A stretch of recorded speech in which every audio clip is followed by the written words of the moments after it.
करते हैं कर्मा कैपिटल के सीईओ ऋषभ पंत से। जो अजय ने बातचीत की है उसके एक चंक को आपके सामने रखते हैं। वो इसलिए भी क्योंकि उसमें आपको बाजार का आउटलुक, खासकर फार्मास्यूटिकल कंपनीज को लेकर, टेलीकॉम को लेकर जो चर्चा हुई है वो आपके सामने रखते हैं। आइए देखते हैं उसको। मैं देख रहा था कि जो आपके एसेट्स अंडर मैनेजमेंट है उसमें से काफ़ी बड़ा हिस्सा ऑफशोर फंड्स का भी है। विदेशी इन्वेस्टर्स भी आपकी एडवाइस पे इन्वेस्ट कर रहे हैं, गाइड कर रहे हैं आप उनको। अगर हम एक होमोजीनियस मिक्स देखें, अगर हम एक पूरा एफआई का तबका देखें तो लास्ट ईयर बहुत ज़्यादा सेलिंग की उन्होंने इंडियन मार्केट्स की, जो रिटेलर्स ने एब्जॉर्ब की काफ़ी हद तक। जो आपके क्लाइंट हैं बाहर बैठे हुए हैं वो आपसे किस तरह की इंक्वायरीज कर रहे हैं इंडिया के बारे में, और किस तरह के कॉन्वर्सेशंस आ रहे हैं जो इंडियन मार्केट है उसके बारे में? जो ये आप आउटफ्लो इनफ्लो देखते हैं ये काफी शॉर्ट टर्म ड्रिवन रहता है, most of the short term funds. अगर आप लॉन्ग टर्म इन्वेस्टर्स की बात करें और तो हमारा जो भी कम्युनिकेशन रहा है अभी पिछले 2-3 सालों में, it's been very positive. So they अगर आप विदेशी इन्वेस्टर देखते हैं तो they are very positive generally on India. And अगर आप देखेंगे कि कोविड के बाद ये और ज्यादा इसमें इंडिया में इंटरेस्ट आ गया है उनको।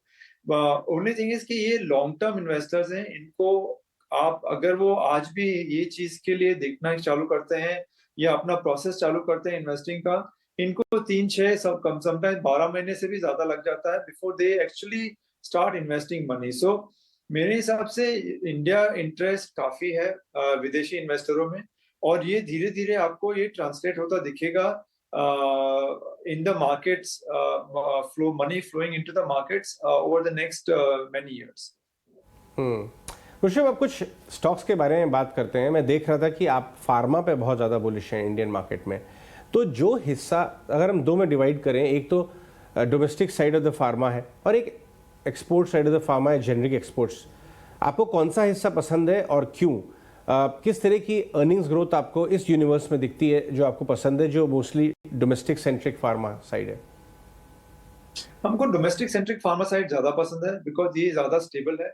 इसमें प्राइस वॉलेटिलिटी नहीं है जितना अगर आप यूएस मार्केट वगैरह में देखें तो जो भाव भाव में जो बढ़ोतरी और कमी आती है वो काफी ज्यादा है। So the domestic pharma business is far more stable. तो इसलिए हमको डोमेस्टिक जो भी कंपनियां जिनका domestic is a larger business, सभी फार्मा कंपनीज का थोड़ा बहुत तो इंटरनेशनल बिजनेस रहता ही है, बट जिनका ज्यादा डोमेस्टिक बिजनेस है उसमें हमारा प्रेफरेंस ज्यादा है। यहाँ डोमेस्टिक ग्रोथ में हमको लगता है कि काफी लॉन्ग टर्म स्ट्रक्चरल ग्रोथ रहेगा फार्मा में, और ये बिजनेस अभी भी काफी फ्रेगमेंटेड है। सो अगर आप देखिए तो टॉप 20 कंपनीज का टोटल मार्केट शेयर 40% से कम है। तो ये अगर आगे जाके देखेंगे तो ये कंसोलिडेशन होता रहेगा। जो टॉप 15-20 कंपनीज हैं वो मार्केट से ज्यादा फास्ट ग्रो होंगी, और इसलिए हमको ये अपॉर्चुनिटी काफी इंटरेस्टिंग लगती है। इसमें ये बिजनेस में profitability is very good. So domestic pharma generally जो बड़ी कंपनियां हैं उनकी इंडिया बिजनेस की profitability is very good. So you have a very profitable business जो काफी स्टेडीली ग्रो होगा, एंड जहाँ पे कंसोलिडेशन की काफी अपॉर्चुनिटीज आती रहेंगी अगले 5 से 10 साल में। एक दूसरा नाम आपके पोर्टफोलियो में दिखाई दिया जो एक बहुत बड़े कंग्लोमरेट ग्रुप का बहुत सारे बिजनेसेस में है, वो ग्रुप उसका पार्ट है telecom end of the business. Not telecom operators particularly but technology, data, वो सब जो थोड़ा complicated telecom side of the business है। हमने देखा कि उस बिजनेस में काफ़ी वॉलेटिलिटी रही, नंबर्स में प्राइस डैमेज हुआ, उसके बाद बहुत ज़्यादा बढ़ा, और हमने देखा है कि लास्ट 3-4 महीने में मैं डेटा देख रहा था, उस नाम में बहुत सारे फंड्स ने एक्स्ट्रा बाइंग की है। आपको उस सेक्टर को क्यों पसंद करते हैं आप? वो डिफरेंशिएटेड कैसे है टेलीकॉम ऑपरेटर्स से? और क्योंकि आप तो इतने साल उसको होल्ड करते आए हैं, कुछ 1 दशक से लगभग, आपको कैसा लगता है बिजनेस डेवलप हो सकता है ये बिजनेस बहुत इंटरेस्टिंगली डेवलप हुआ है। तो अगर आप इससे देखिए 10 साल पहले ये बिजनेस खाली अंडर सी केबल के लिए रहता था, बट उस टाइम पे भी data was a very large part of the business. थोड़ा बहुत उनका वॉइस का बिजनेस था, बट अगर आप अभी देखें तो उनका पूरा 90% प्लस बिजनेस डेटा हो गया है। अगर आप डेटा का ग्रोथ देखेंगे across the world, not just in India, is one of the fastest growing segment. So there presence, उनका जो अंडर सी केबल का प्रेजेंस है वो काफी स्ट्रांग है। उसके ऊपर उन्होंने लास्ट 5 से 10 साल में काफी नई सर्विसेज चालू की। तो अगर आप देखिए तो अभी जो नई सर्विसेज हैं like cloud, IoT, security, media etcetera, ये अभी धीरे धीरे इनमें सब में इन्होंने काफी प्रेजेंस बिल्ड किया है। अभी सम ऑफ दीज बिजनेसेस आर इसमें लॉस मेकिंग है, बट हमको लगता है कि over the next couple of years ये काफी बिजनेस टर्न अराउंड होंगे। अगर आप इनकी प्रॉफिटेबिलिटी देखें तो ये काफी सुधरी है। अगर लास्ट आप 5 साल देखेंगे तो स्पेशली आप देखिए अभी ये business makes almost 24-25% margin, EBITDA margin business हो गया है। अगर इसमें आप इसका जो कोर डेटा बिजनेस देखेंगे, जो कनेक्टिविटी है, वो 40% प्लस मार्जिन पे है। सो ये इसमें एक ही था कि ग्रोथ स्लो आ रही थी बिकॉज प्राइस इरोजन काफी फास्ट था। अभी अगर आप ये देखेंगे, ये पिछले 1 साल से इन्होंने ग्रोथ, डेटा का growth has become faster, and हमको लगता है कि ये अपॉर्चुनिटी इनके सामने काफी सारी नई अपॉर्चुनिटीज हैं, एंड ये that is why that growth potential is very large. Rishabh, auto space की बात करते हैं।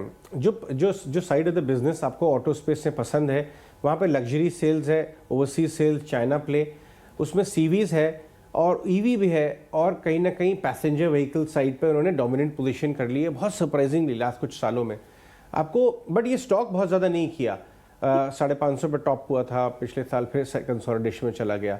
आपको किस साइड ऑफ द बिजनेस में बहुत प्रॉमिस है जो शायद स्ट्रीट अभी ठीक से समझ नहीं पा रहा है, और कैसा आपको ग्रोथ लगती है इन सेगमेंट्स में नेक्स्ट 3 से 4 साल? अगर आप पैसेंजर व्हीकल देखें तो passenger vehicle business has been growing in India. इनकी ये नंबर 3 पोजीशन पे थे, ये अभी ऑलमोस्ट नंबर 2 पोजीशन पे आ गए हैं, और इनका ईवी मतलब इलेक्ट्रॉनिक व्हीकल में काफी स्ट्रॉन्ग प्रेजेंस है।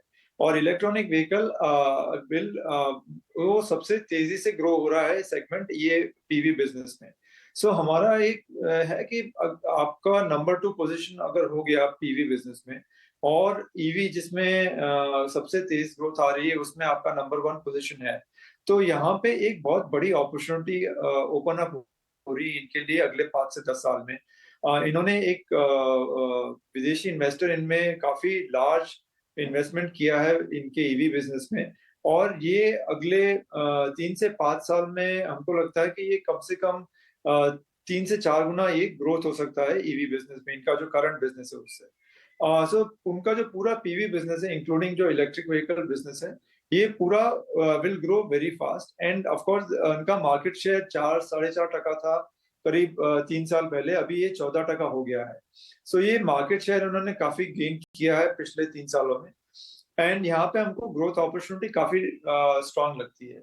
कमर्शियल व्हीकल में एनीवे नंबर 1 प्लेयर है, सो इनका कमर्शियल व्हीकल में आप अगर देखें तो जैसे इंडिया का ग्रोथ फास्टर होगा, कमर्शियल व्हीकल डिमांड उतना ही ज्यादा फास्ट ग्रो होगा, एंड स्पेशली अभी रोड्स भी पूरे नए हाईवेज बन रहे हैं, नए रोड्स बन रहे हैं, उसके कारण ये कमर्शियल व्हीकल का growth opportunity will continue to be very large over the next few years.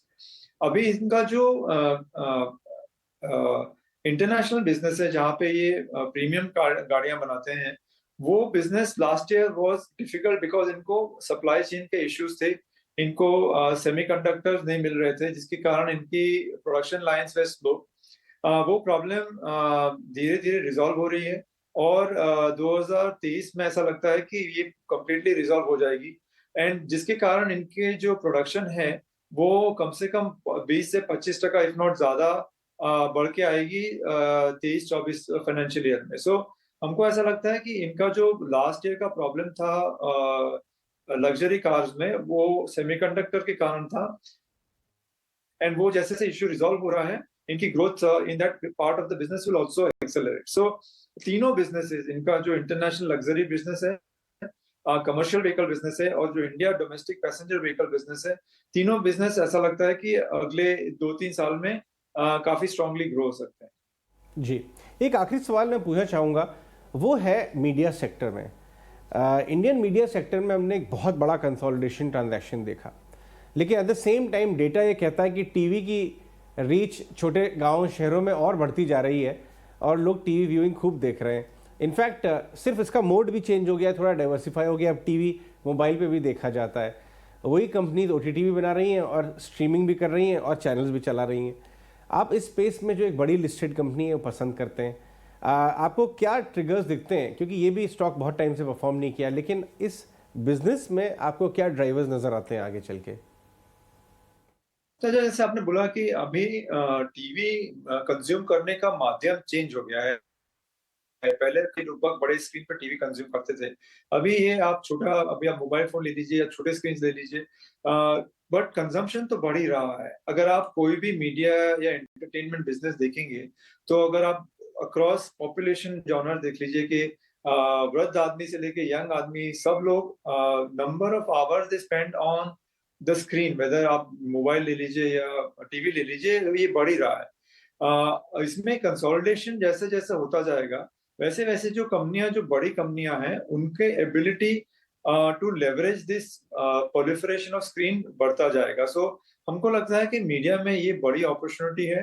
आपकी बात बिल्कुल बराबर है। लास्ट 2 साल स्पेशली कोविड के बाद ये थोड़ा चैलेंजिंग रहा है मीडिया के लिए, बट हमको लगता है कि ये अभी ये फेज खत्म हो रहा है और एक 2, 3, 5 साल का ग्रोथ का फेज इनका आएगा सभी मीडिया कंपनीज में, हमको लगता है।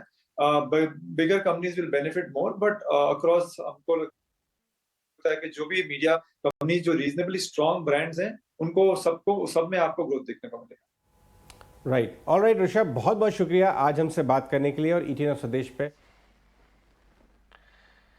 ये ऋषभ शेठ थे, लगभग $1 बिलियन का फंड संभालते हैं और ये स्टॉक से बात कर रहे थे। इनके पसंदीदा स्टॉक्स हैं टाटा मोटर डीवीआर, जी, एल्केम, सिप्ला और टाटा कम्युनिकेशंस। हालांकि ये स्टॉक पिक्स नहीं है इनके, ये स्टॉक्स इनके पोर्टफोलियो का पार्ट है। ये लेट मी क्लैरिफाई दैट।